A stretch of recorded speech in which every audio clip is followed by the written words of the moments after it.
Mayong hapon mga kapuso sa aton mga nagapangunang nga balita, ginmanduan ni President Bongbong Marcos Jr. ang Department of Transportation nga isuspend ang natala na kuntaning ang pagpatuman sa PUV fare hike buwas Marso 19.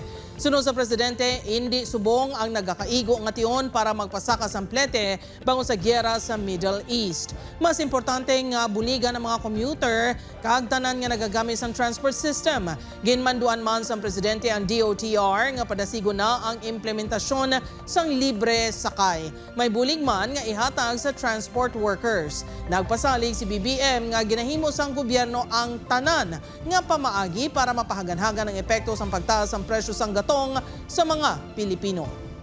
Sa aking palagay, dahil nga